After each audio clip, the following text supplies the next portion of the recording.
Hey y'all, it's Zack, the legal tech advisor here at Lawyerist. Today we have a product spotlight with Case Status. And Case Status, for those of you who don't know, is a product that helps lawyers connect with their clients a little bit better, actually a lot better.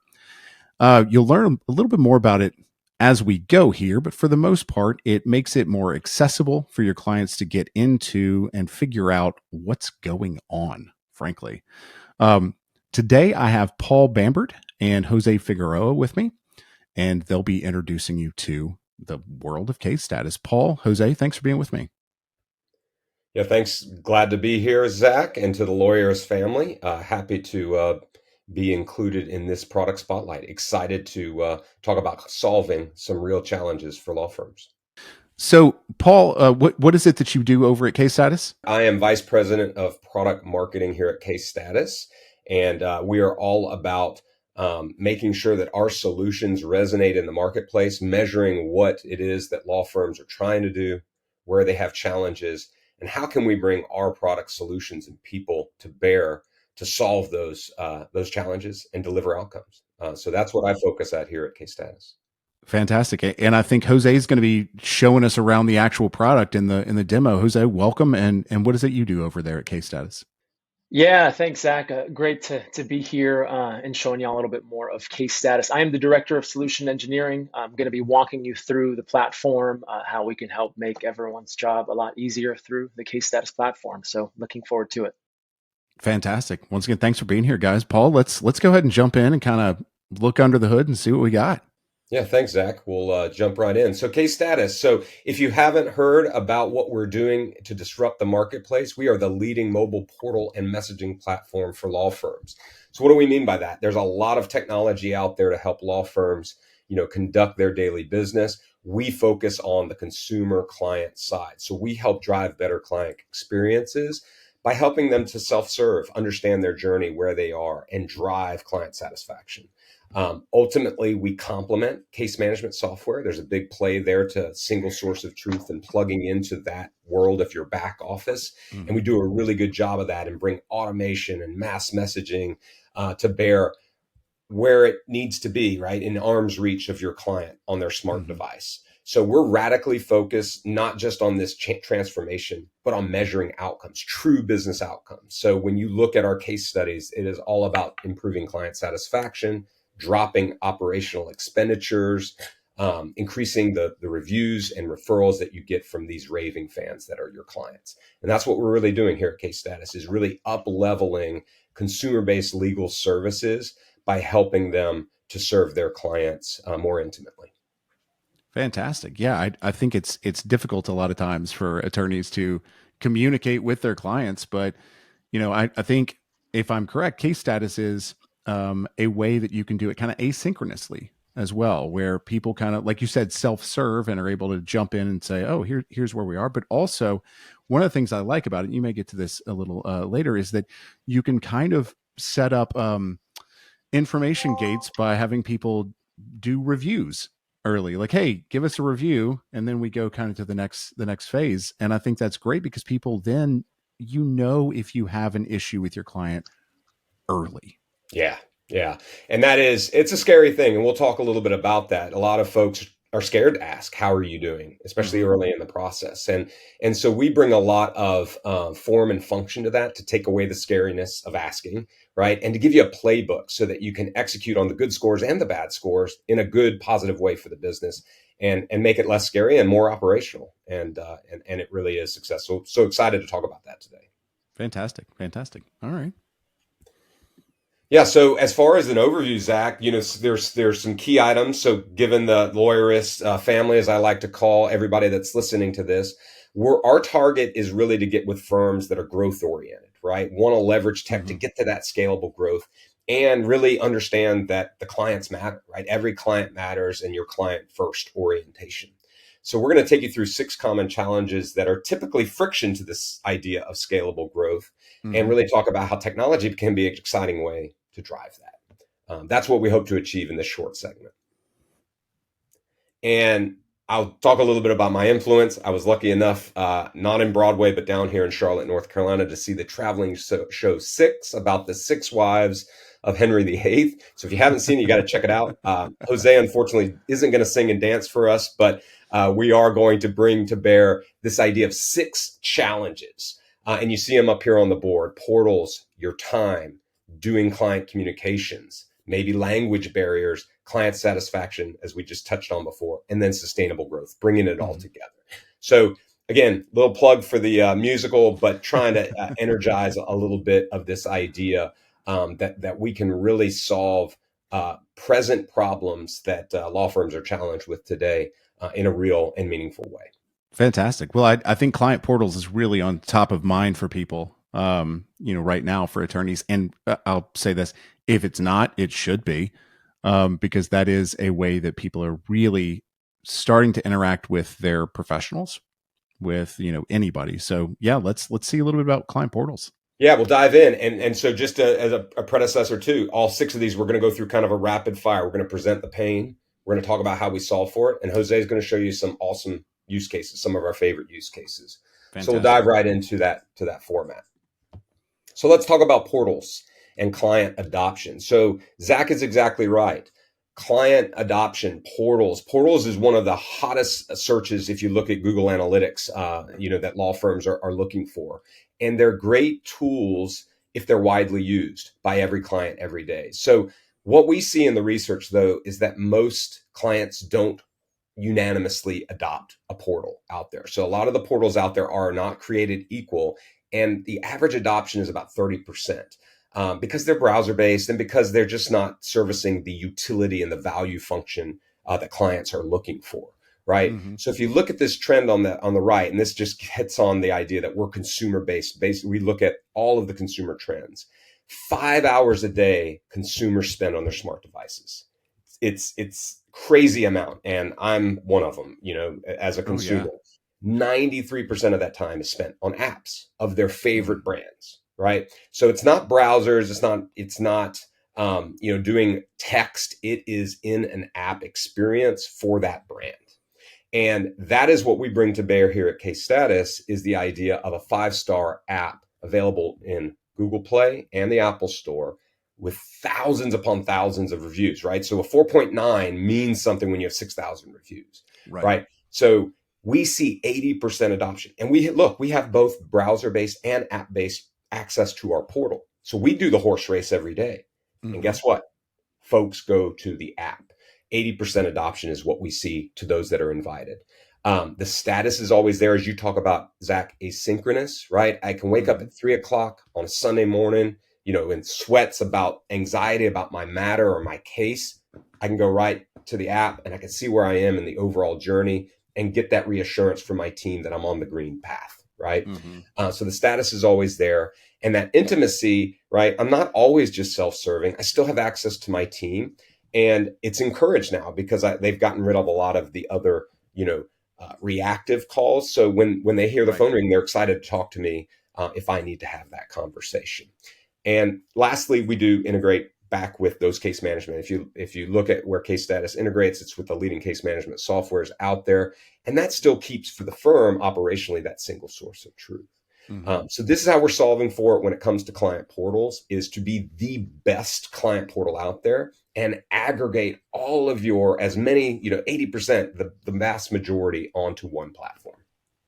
Fantastic. Yeah, I think that's a thing that people forget about a lot of times, is we don't need 100% adoption. We don't need to take care of 100% of things 100% of the time. If we can get the large swath of our clients doing something or not calling us for the small status updates, that is a big move. That really shifts the ball and shifts the Absolutely. weight. If it's just a large percent, you don't have to have everybody doing it. That's right. That's right. It is disruptive, and we'll talk a little bit about that in another of the pains. But Jose, take us through a couple of those awesome use cases for portal adoption. Why do we see 80%? One of the big reasons why we have that high adoption for the Case Status mobile application is really the ease of use when it comes to actually downloading Case Status. Clients get a very simple text message letting them know that the firm is now using the case status platform. The message could ultimately say whatever you'd like. Hey, this is Zack. We're using case status. Download the app if you wanted to get updates on your case, where there will be a link that takes them straight to the App Store to the case status mobile application. Mm-hmm. Once the client downloads case status, they log in, and we make it very simple and easy for the client to get access to their case. If the case is already assigned in the staff version of the mobile application, or if we sync that case over from their case management system, then really the only thing they need to do is enter in their cell phone number, a verification code, and that is literally it. So I'm just putting in some test data on here so that we can pull up the demo environment. A client would put their actual cell phone and get an actual message with the verification code. Again, for the sake of this, I'm just going to put some test data, but very easy to log in.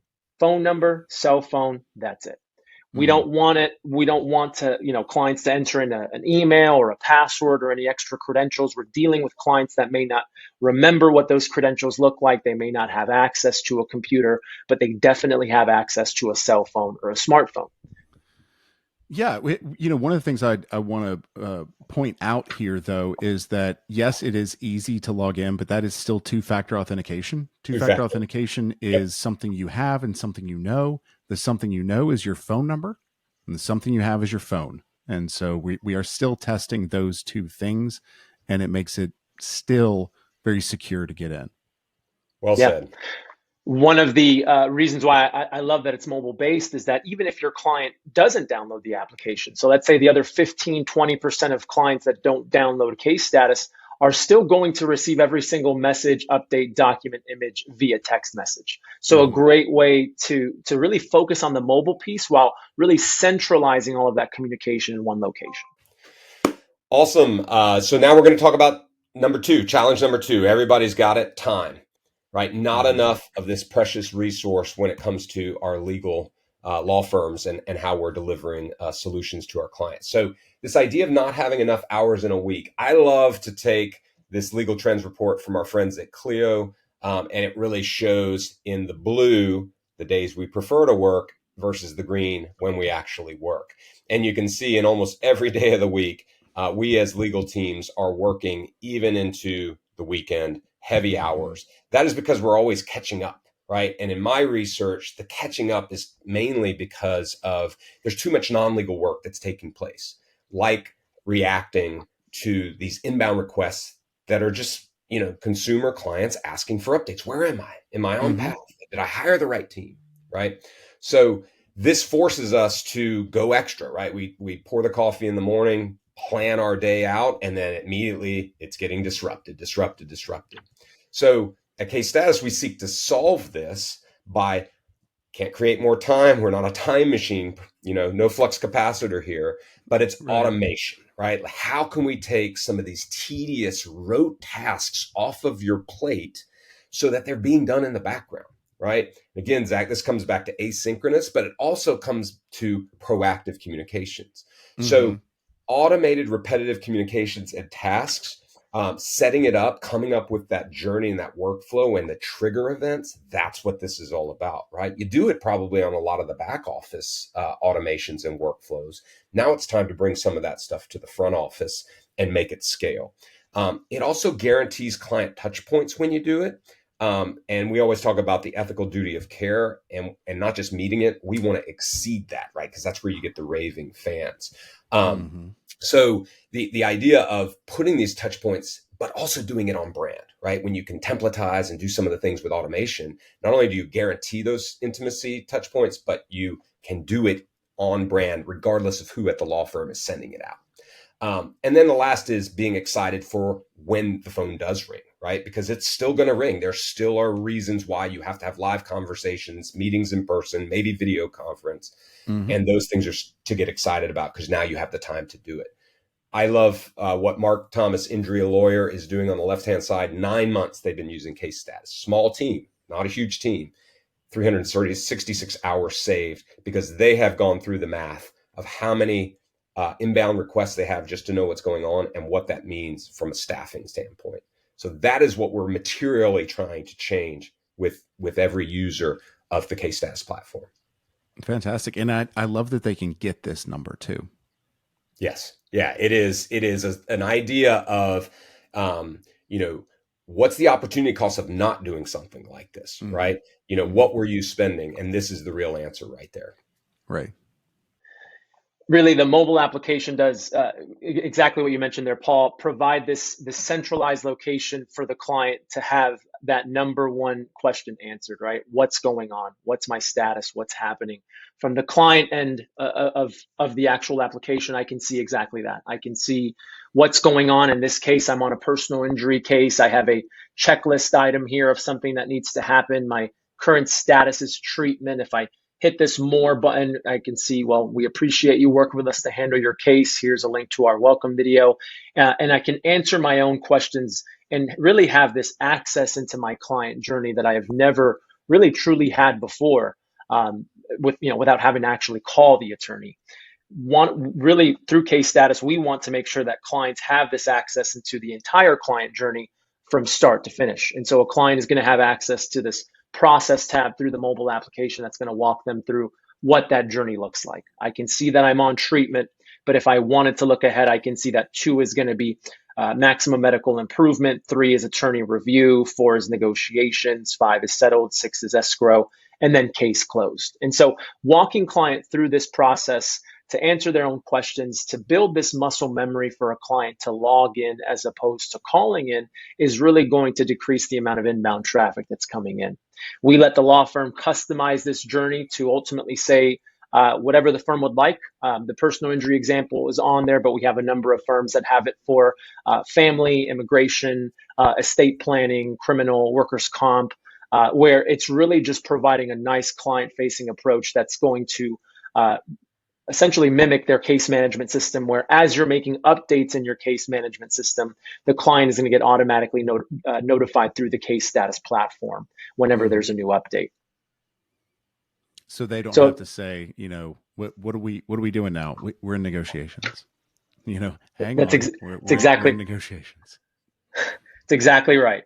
Giving them this one-stop shop, provide this peace of mind for the client where they could see what's going on throughout the entirety of the case. Through the status and the process tab alone, we're currently seeing an average decrease of around 51% of inbound phone calls that are coming in, which Hmm. is huge, right? Imagine your calls cut in half. Now, Paul said it right. It's not every single phone call, but it's going to give you that time to have those intimate phone calls that actually matter. Hmm. From the staff view, and I pulled up the staff version of the application here through the web portal, you're going to have access to really create automations that can truly help save time and overall operational efficiency for your staff. And so, as I'm creating practice areas, as I'm creating a journey for my client so that they can see what's going on with their case, I really want to set up some automation so that clients have this touch point constantly throughout that journey. And so when we create our automations, we can create very simple but yet powerful triggers. One of them being the no case change, the famous, no update that every firm is used to making. We can Hmm. automate that message. If there's no activity after a specific amount of time, the client can get the message weekly, monthly, twice monthly, letting them know, hey, we're working on your case, no updates to report. If you have any questions, message us on case status. And so really, supplementing, if not replacing, some of those manual phone calls that a firm may be running through when it comes to calling their clients, so that clients, again, have that reassurance, being proactive as opposed to reactive, and beating your client to the punch with that message, before they're wondering, hey, what's going on? What's the status of my case? Hmm. Yeah, I love this no update. I mean, I think this, just from my perspective, anecdotally, probably takes care of the majority of that, 51% decrease in phone calls right there. Yeah. Yeah, no, you're definitely right there. And I think one of the things I love with the automation is, to Paul's point, keeping it intimate, keeping that nice client, that nice personable approach with your client, and have this message come across a little more personable. We don't want the Hmm. client to get this message constantly. We don't want the firm to come across robotic in any way. So as we're creating automations, we can decide what stage of the case we want this message to live. So I can have Hmm. this no update live in the treatment section of the case. But when I move to maximum medical improvement or any other stage, I want the body of the message to say something entirely different. So now clients are receiving these touch points, and they're not thinking, well, that's just an automated robotic message. They're thinking, no, I'm on this new stage. Here's an update. So I don't have to call. So I can continue Mhm. to have that peace of mind, reassurance, and log in if I ever have any questions. The automations that we also have on the platform we have date-based automations. We can get a Mhm. happy birthday message from a case management system where we could automate a happy birthday message. We have reoccurring messages, checklist templates, single message automations, where a lot of our firms like to follow up whenever a new stage is met so that we can follow up with a video or any sort of collateral. We also have single messages based off of NPS or Net Promoter Score, which we'll talk about here later on. But really setting up these automations in the beginning so that it's essentially working for you in the background as you're going about your day-to-day with your staff, with your practice, to ultimately create this operational efficiency. All right, Paul, I'm passing it back off to you. All right, we're on to number 3, client communications. So we're going to talk a little bit about these channels and the inundation of the channels that we're all dealing with at the law firm. So, I talk to a lot of people, Zach, and they're spinning. They're spinning from email to phone to SMS, and they're reacting to all the inbound, right? Because Mhm. they don't give the channel to the client. The client chooses what channel they want to come into. And that's part of the craziness. And I Right. love to show like when these things were invented, right? Like phone 1876, Alexander Graham Bell. Email, right? 1971. Obviously, that wasn't commercial, but that was the first email. Mhm. SMS text 92. The point of this is to simply say every time we bring in another communication technology, we never sunset any of the old ones. We just add Right. it to the complexity, right? And so, hey, we've got a lot of these inbound messages coming, but we're also trying to figure out which channel, which inbox, right? And that's why the average law firm takes 48 to 72 hours to reply. Mhm. Also because they're working on the weekends. But what we say at Case Status is an average response time of 6.5 hours in the same business day, arguably, right? Okay. So that's what we're all about when it comes to consolidating channels. And I think that one of the things to focus on there, and you may get into it here as well, is making these when you are choosing the method of communicating, like a client portal, making that client portal as easy to use as possible. You want it to feel like it was their decision to use that. Otherwise, people are just going to email you, call you, text you, whatever is easiest for them, if you allow it. Absolutely. Yeah, that's exactly it. And you take a company like BMW, they have a 5-star app. Thousands of people can't drive the car with it. You can't start the car with it, right? But they engage with their BMW buyers via that application. They're providing value and utility, and then engagement is two-way, right? It's communication. So the idea of 80% adoption is meaningful here because we're consolidating in the app. The communication is in the app, and that's not trivial, right? Because you can almost make email and text, uh, you know, not moot, but just push them to the side. SMS text is the backstop, as Jose showed before. If they don't get through the app or they don't log in for a while, SMS is the backstop. So what this does when we can consolidate it is it decreases the delayed response. And again, we like to show another one of our firms, Schaefer and Associates, 5-hour average response time against that 48 to 72. But it helps them scale because they're consolidating, but they're also incorporating a lot of that automation and mass messaging that Jose was showing. So this helps to really exceed those client expectations and get to scores, but that's coming in a second. So Cool.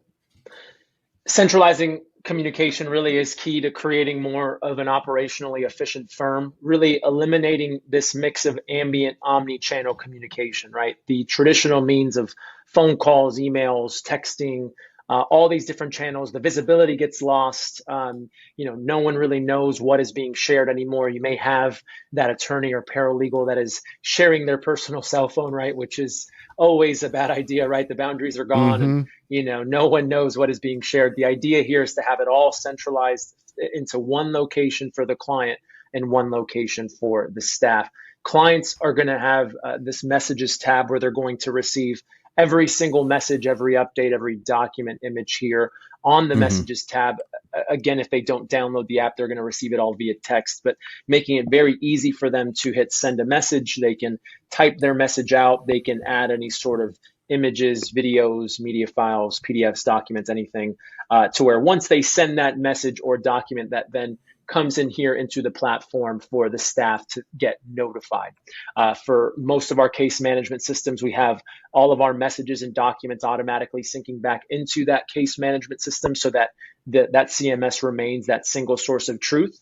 But we Hmm. now have one location for all of the communication that has been shared back and forth for client and staff that is all time stamped.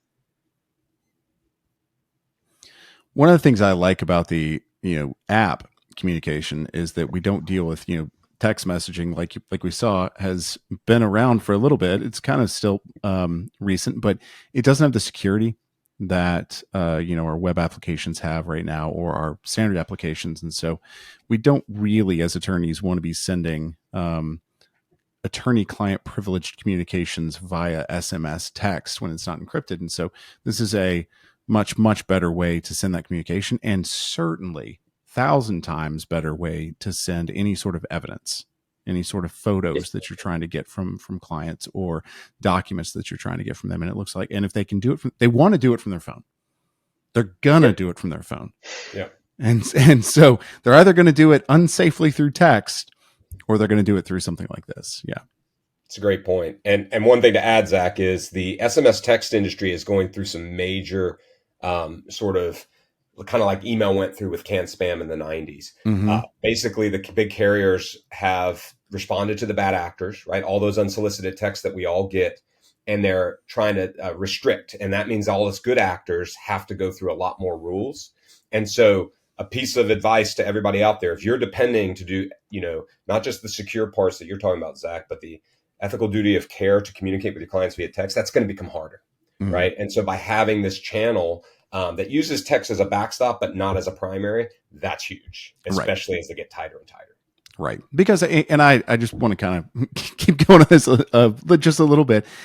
Having a text message from your attorney that says, hey, you got information from us, click here to get into the app and go, that is, that's what we get from our doctors. That's what we get from other organizations, other professionals that are sending us sensitive information. And that's a thing that people are used to now.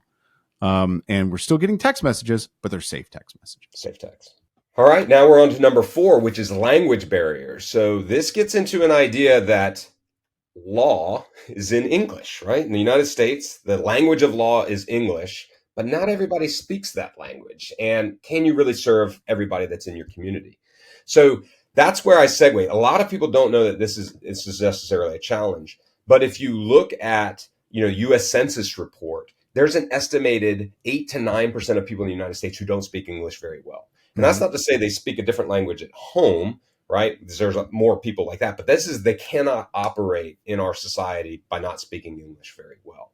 And we need to think about that, because that could be as high as 40% in some areas, right? You see some of the stats on the right-hand side of what that looks like. And of course, Spanish is dominant, but there's a lot of other languages that are out there. So this idea of if it's 8, 9% and you're just ignoring it, think about that as a friction headwind, right? You're just giving up 8 or 9% of your population. But there's also data that says that these non-English speaking folks actually disproportionately need your services more than anybody else. So it might be higher even than that. So how we're trying to solve this is tied to the real-time communication that Jose just showed, but it's a little bit different because we're bringing in a little bit of AI translation capabilities through Google's Neuro Machine Translation System, 138 languages to bear, right? So whether you're sending a one-on-one message to your client or back and forth, you can translate it into the preferred language, or in the idea of doing one-to-many, right? A single message can be broadcast out into different languages designated for that audience. Really cool. And it puts this translation right there in the middle. Moreover, if you have bilingual staff, a lot of folks are solving for it that way, right? Because if you're in the 40% community where 40% of your community speaks a different language, then chances are you can hire somebody to help out with that. Right. But the really cool thing about translation is it can be used in a historical capacity, right? 3 months down the road, your English-speaking founder lawyer at the practice can actually go into where the bilingual staff was having messages and translate them back to English so Mm. they know what's going on. So that's really interesting. What Catherine was talking about at Daggett Schuler was that use case specifically. And that's one of the coolest parts of where real-time translation can play for the organization. So Jose is going to show us a little bit about that. Meeting your clients where they expect to be met is really the key component here to our translation piece, is focusing on that language, being able to translate both inbound and outbound communication through the case status platform without having to leave the case status platform is huge. When staff members send their message into a client, they will have this toggle feature where I have it set to Spanish for now. I can take advantage of sending a message out to my client, or maybe using a template message that I already have saved that I like sending out to my clients for an update, where I can easily translate that message into any language, over 130 languages that we currently offer. It provides staff members a preview of what that message is going to look like in case there are any edits that need to be made, if they wanted to review that before sending, so that when they send that message out to their client, it'll give them the view of what that message looks like, as well as the original content. So you can see from a client perspective, I got that message in Spanish. From the staff perspective here, if there's another staff member assigned to the case, they can see what that message looks like, but also have access to that original content, so that they, again, know what's going on, have that visibility, and just drives that adoption from your client base that may not know English very well, and even for your staff that may not understand it very well, maybe read it well and can't speak it very well. And again, really drives the idea of more efficiency through one platform. I like that. I think it's a fantastic use case with AI. Kind of making sure that we not switching to Spanish or another language. It's having both. Just having that communication exist in a place where it's accessible to all the parties. Yeah, and I think that's core philosophy. AI is a big part of our current roadmap and our current solutions, Zach. And we do agree that that's the power of AI. If you look at a lot of the philosophy, it doesn't just go jump in and take over the work. What it does is it does a little bit of the heavy lifting and presents it to the staff member to say, does this help? Do you want to edit it? Do you want to serve it forward? And that again is part and parcel to what Jose just showed in the translation. All right, so we're hitting the home stretch with number 5. We're going to talk about client satisfaction and how it's basically a business blind spot for a lot of us. Mm-hmm. So the way I get into this conversation, again, you alluded to it earlier in this segment, Zach, is, are you a hero or are you a zero? And are you guessing? Can you put a finger, and this is feeling, right? This is getting into emotion, and that's the scary part of it, is you don't know what your client is going to come back with. Right. You've done everything you can possibly do, but you still might come back with a low score. So we are encouraging folks to get away from the fear and approach it with systematic process, right? That doesn't just say measure it, but also take that measurement and do something with it. Create the playbook, right? Mm-hmm. And that's where the scariness goes away. So manage what you measure is a mantra I've lived my entire career, and it is really true here, right? So when I look, again, at a little bit of the research, half of the folks I talk to that are in legal services don't measure at all. Mm-hmm. Talk about a blind spot, right? That's the ostrich, head in the ground, avoiding what they are fearful of, right? The other 50% ask one time, and usually it's in the latter part of the experience or the matter case journey. And then by then it's too late to do the reaction, right? Mm-hmm. It's kind of like that bad dinner where the drinks were late, the food stunk, and they bring you the check and ask you how it is. And you're like, well, it doesn't matter now, mm-hmm. right? You missed your shot to correct it, right? So with the case status platform, because we're having that engagement and that automation and know exactly where the client's at, we're asking them along the way, along the journey, how they're feeling about their overall case. So this is the client feedback tracker capability within our platform. Always know where your clients are, what they're feeling. We use Net Promoter Score, mm-hmm. which is a 0 to 10. Are you likely to refer us to your family and friends, right? Recommend us is, I guess, the question. But it's an easy question, right? And 9s and 10s are considered promoters. 7 and 8s are considered passives. And anything below that is considered detractors. And you use that idea to create your playbook of what to do. So again, we'll talk a little bit about that in number 6. We won't get too far about the goods, the 9s, the 10s, promoters, what to do with them. But the point is to really dive in, right? You delight your client in everything we talked about 1 through 4. Now you're measuring where the delight is or isn't, and you're proactively aligning your staff to have playbooks to respond to that. Fantastic. I like that because it is, you can't do anything about it at the end. And I know that a lot of attorneys, and certainly even when I was practicing, you've got other things to do. And then when you do think about like, is my client happy? I mean, clients aren't happy. They didn't get here because they were having a great day most of the time. Well said. Yeah. And so we have a tendency to think that that might kind of rub off on how they feel about us. And so we don't want to feel that way. We don't want to know that. But honestly, most of the time, your clients, hopefully, are pretty happy with you. And so go ask them about it and figure that out. It is not what we like to do, but, if you have a systematic approach to it, I find that attorneys don't feel quite as awkward about it when they think, oh, I always ask here. I always ask at this point. I always ask once we do this. I always ask at the end, instead of having to think about it just out of thin air. Yeah, absolutely. Having insight into client data is huge to making better business decisions, and the client satisfaction tracking does exactly that. It gives the firm this insight of how their clients are feeling throughout the entirety of their case.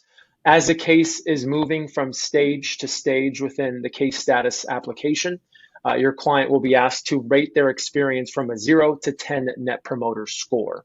And so I'm here on an immigration case here on the left side of the screen as a staff member. I updated the status of the case. And so now I'm going to move into the immigration case here as a client over on the left, where you can see that it pops up asking me a very simple net promoter score question. How likely are you to refer the attorney to a friend or a colleague?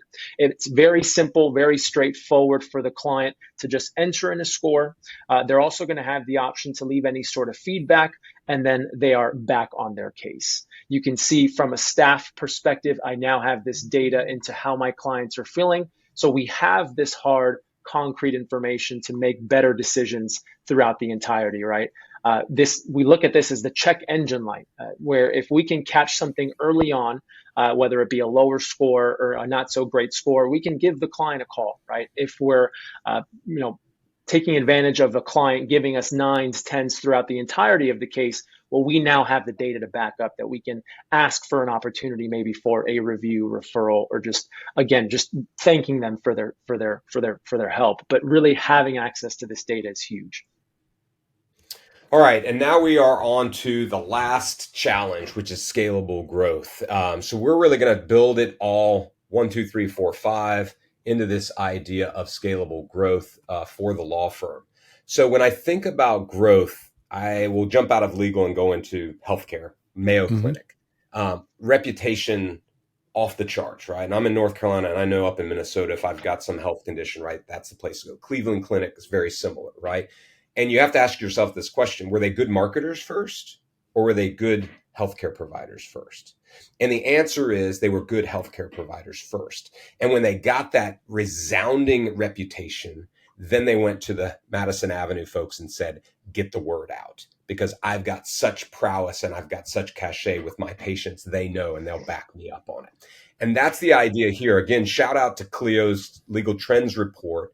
They show how these hiring decisions are made. How do you even get these clients in the first place? And on the left-hand side of the Venn diagram, we've got referral, 59%. The right-hand side are doing reviews, searches on their own, online searches, and what is at your Google site, right? Your AVVO site. And in the middle, they overlap. And so this idea of, if we're going to be really good at marketing and intake, we have to have this foundation for scalable growth. So the 3-factor I always talk about is delight, measure, and ask. So the first 4 things we talked about today are all about delight, right? Giving them access, automation, giving your staff some delight as well. NPS is all about manage what you measure. Now I know who the 9s and 10s are, and I can ask. I know who the 5s or 6 and belows are, and I can turn them around, right? I can jump on them to turn them into 8s and 9s, right? But this is where the rubber meets the road. If you're going to scalably grow, you need to make sure that your happy clients become alumni and are always activated to leverage the brand and move you forward. So how do we do that? We put it all together here on the case status platform, right? We identify those happy clients. We have the channel, right? We're already communicating with them on the most prized piece of real estate out there, which is app on the iPhone, right? So now you can have a branded experience, ask them. I call it the power of the thumb, a very simple process for review or referral. Make it simple, move them in. And this isn't just when they're a client, right? I talk about being client alumni and how a happy client is a client forever. And that is true, right? Because think about those networks and staying engaged with them with all of our communications over time. Happy anniversary. We got your case won a year ago, right? Keeping those interactions going and then continuing to nurture them to potentially give you a review or referral. That's huge. Again, Pond Lehocky, what we see, 800% increase in the number of Google reviews that they saw when they joined with us and really drove this idea of who are the eights and nines? How can we drive our SEO up with that? Really, that's a great example of using the automations that we're already tying in the case status platform to create that operational efficiency, but that insight and hard concrete data to look for those opportunities for promoters, passives, and just more opportunities for reviews and referrals. As I mentioned earlier, we can create automations that are working for you in the background as a case is progressing throughout their client journey. One of the automated templates that we have is that single message based off of net promoter scores. Firms like Pond Lehocky, as Paul mentioned, really taking advantage of these, again, powerful automations that really set up based on the stage of that client, right? Every client that gives me a 9 or a 10 in the first 3 stages of the case automatically gets a message thanking them, asking them for an opportunity to go to Google, Avo, Super Lawyer, because we have the data to back it up. Where, as Paul mentioned, on the flip side, we can say, well, all of my clients that are giving me a detractor score, a 6 or below in, every single stage of the case, automatically gets a message letting them know, hey, it looks like we weren't able to meet your expectations. How can we help? Here's a number to call. But we can now use the data to our advantage and, again, use that insight to strike while the iron's hot, but then convert those lower scores into positive scores throughout as we get closer to the end of the case. And so really using that for more opportunity is key. The referral piece is another great example. Clients are going to have access to see who is working on their case at all times to really provide that nice personable approach through the Your Team tab on the mobile application. I can see who's working on my case, all of the attorneys and the case managers that are currently working on the case. We can see that it's a little bit more of a personable approach, right? The picture, the phone, the email, the bio of my attorney and paralegal team. Each main attorney on the case is going to have this refer button on here so that the client can very easily hit this refer button. It'll pull all of that info into a contact card so I can send that contact information via text, via email, via note to any sort of friends or family members. And so now we talk about fortifying the word of mouth, which is what a lot of firms really bank on, is that 30, 40, 50% word of mouth business, and making that even easier for their clients to share their information out. We can now look at these automations that we've created and tailor them specific for referrals. Every client that gives me an 8, 9, or a 10 in the first stage of the case automatically gets a message for a referral opportunity, right? Because I want to drive more referral business. We have a firm, Paul mentioned that firm in Connecticut. They've seen an over 300% increase in referrals just by making it this easy for their clients to share that information out.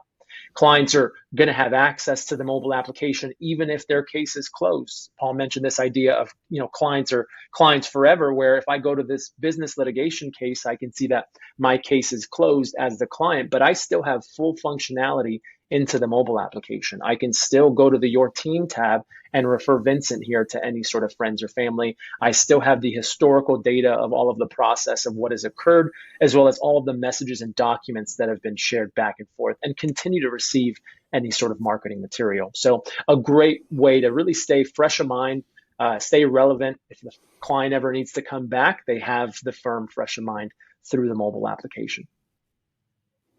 Fantastic. That's I couldn't quite envision how to make that happen in my head until seeing this, but that makes a lot of sense that we're kind of controlling.